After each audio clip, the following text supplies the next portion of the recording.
નમસ્કાર. દિવસભરના તાજા સમાચારોમાં તમારું સ્વાગત છે. તમારી સાથે હું છું પિનલગીરી ગોસ્વામી. સમાચારો વિસ્તારથી જાણીએ એ પહેલા મહત્વના સમાચારો ઉપર એક નજર. મિત્રો, આજની વિડીયોમાં વાત થશે પૂર્ણા નદીએ લોકોની પથારી ફેરવી છે. ત્રીજી વખત વડાપ્રધાન બન્યા બાદ પ્રથમવાર મોદી ગુજરાત આવશે. રેપ દોષિતને 10 દિવસમાં ફાંસીની સજા થશે. હાઈવે પર બેફામ હંકારતા વાહન ચાલકો થઈ જાઓ સાવધાન. બનાસ નદીમાં ગેરકાયદેસર રેતી ખનન કરતા મશીન જપ્ત કરવામાં આવ્યું છે.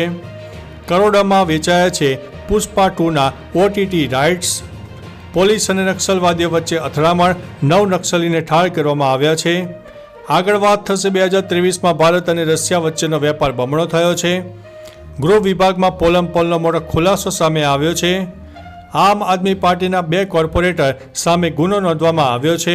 ત્યારે આગળ વાત થશે વરસાદને લઈને રાજ્યની અપડેટ પણ સામે આવી છે. ત્યારે આગળ આપણે જોઈશું ટ્રકને કાઢવા 20થી વધુ લોકો પાણીમાં ઉતર્યા હતા. વરસાદે તબાહી મચાવી 33 લોકોના મોત, 432 ટ્રેનો રદ કરવામાં આવી છે. ત્યારે આગળ વાત થશે બટરફ્લાય ગાર્ડન પ્રવાસીઓ માટે આકર્ષણનું કેન્દ્ર બન્યું છે. ત્યારે આગળ વાત થશે નવસારી નદીમાં ઘોડાપૂરની પરિસ્થિતિ સર્જાઈ છે. હવે મિત્રો સમાચારો વિસ્તારથી. નવસારીમાં ભારે વરસાદથી પૂરની સ્થિતિ સર્જાઈ હતી. ડાંગ જિલ્લામાં ભારે વરસાદના કારણે નવસારી જિલ્લાની 3 નદીઓમાં ઘોડાપૂર આવ્યું છે. નવસારી શહેરના અનેક વિસ્તારો પાણીમાં ગરકાવ થઈ ગયા છે. ડીપ ડિપ્રેશનની અસરના કારણે ડાંગમાં ભારે વરસાદ પડ્યો હતો. નવસારીમાં ભારે વરસાદના પગલે આંગણવાડી, પ્રાથમિક, માધ્યમિક અને ઉચ્ચતર માધ્યમિક શાળાઓમાં રજા જાહેર કરવામાં આવી હતી. મિત્રો, અન્ય મહત્વના સમાચારની વાત કરીએ તો બટરફ્લાય ગાર્ડન પ્રવાસીઓ માટે આકર્ષણનું કેન્દ્ર બન્યો છે. એકતાનગર સ્થિત સ્ટેચ્યુ ઓફ યુનિટી આવેલું બટરફ્લાય ગાર્ડન પ્રવાસીઓ માટે આકર્ષણનું કેન્દ્ર બન્યું છે. બટરફ્લાય ગાર્ડન નર્મદાના કિનારે પ્રવાસીઓ માટે આવું જ એક પ્રવાસન સ્થળ વિકસિત કરવામાં આવ્યું છે. 10 એકરમાં ફેલાયેલા ગાર્ડનમાં પરાગ રજકાણો અને યજમાન છોડ ની 150 પ્રજાતિઓ આવેલી છે, જે પ્રવાસીઓને એક સુખદ પ્રવાસનો અનુભવ કરાવે છે. મિત્રો, અન્ય મહત્વના સમાચારની વાત કરીએ તો વરસાદે તબાહી મચાવી 33 લોકોના થયા છે મોત અને ટ્રેનો પણ રદ કરવામાં આવી છે. તેલંગાણા અને આંધ્રપ્રદેશમાં છેલ્લા 3 દિવસથી સતત વરસાદને કારણે ઘણા વિસ્તારો પૂરની ઝપેટમાં છે. બંને રાજ્યોમાં અત્યાર સુધીમાં 33 લોકોના મોત થયા છે. વરસાદને કારણે અનેક જગ્યાએ રેલવે ટ્રેકને પણ નુકસાન થયું છે. 432 ટ્રેનો રદ કરવામાં આવી છે અને 139 રૂટ પણ બદલી નાખવામાં આવ્યા છે. આ દુર્ઘટનામાં કરોડોનું નુકસાન થયું છે.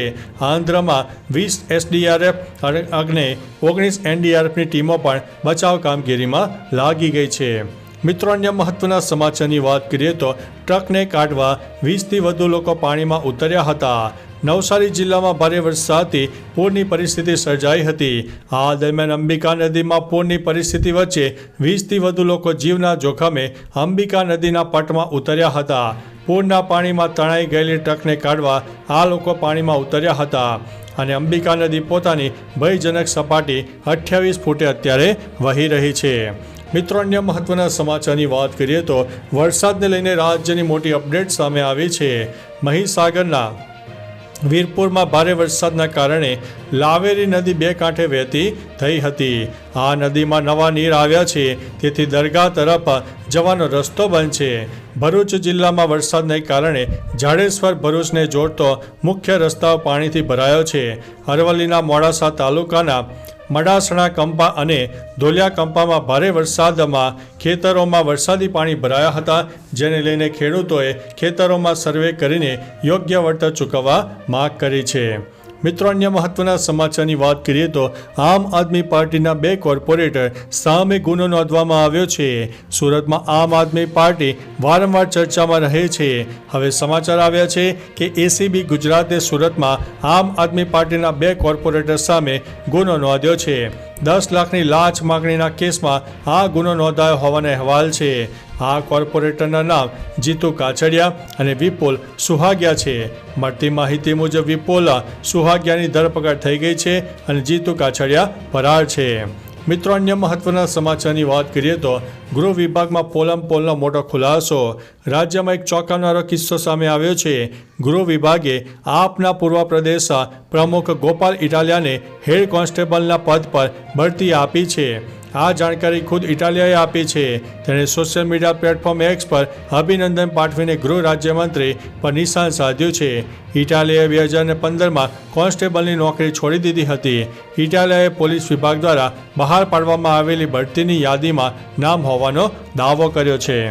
મિત્રો, અન્ય મહત્વના સમાચારની વાત કરીએ તો 2023માં ભારત અને રશિયા વચ્ચેનો વ્યાપાર બમણો જોવા મળ્યો હતો. અમેરિકા અને સહયોગી દેશો દ્વારા લગાવવામાં આવેલા પ્રતિબંધો છતાં ભારત અને રશિયા વચ્ચે પરસ્પર વેપારનો ઝડપથી વ્યાપ વધી રહ્યો છે. ગયા વર્ષે એટલે કે 2023માં બંને દેશો વચ્ચેનો પરસ્પર વેપાર લગભગ બમણો થઈ ગયો હતો અને $65 અબજ પાર કરી ગયો હતો. રોયટર્સના તાજેતરના અહેવાલમાં રશિયાની સૌથી મોટી બેંક એસબીઆર બેંકને ટાંકીને આ માહિતી આપવામાં આવી છે. મિત્રો, અન્ય મહત્વના સમાચારની વાત કરીએ તો પોલીસ અને નક્સલવાદીઓ વચ્ચે અથડામણ, 9 નક્સલીઓને ઠાર કરવામાં આવ્યા છે. છત્તીસગઢના દંતેવાડા બીજાપુર જિલ્લાની સરહદ પર લોહાગાંવ પીડિયાના જંગલોમાં પોલીસ અને નક્સલવાદીઓ વચ્ચે અથડામણ થઈ હતી. આ એન્કાઉન્ટરમાં 9 નક્સલવાદીઓ માર્યા ગયાના સમાચાર છે. પોલીસ પાસેથી પ્રાપ્ત માહિતી અનુસાર નક્સલવાદીઓને PLG કંપની નંબર 2 સાથે સૈનિકો વચ્ચે અથડામણ થઈ હતી. એન્કાઉન્ટરમાં અત્યાર સુધીમાં 9 નક્સલીઓને ઠાર કરવામાં આવ્યા છે. મિત્રો, અન્ય મહત્વના સમાચારની વાત કરીએ તો કરોડામાં વેચાયા છે પુષ્પા 2ના OTT રાઇટ્સ. પુષ્પા 2 રિલીઝ થાય એ પહેલાં જ તેના OTT રાઇટ્સ ખરીદી લેવાયા છે.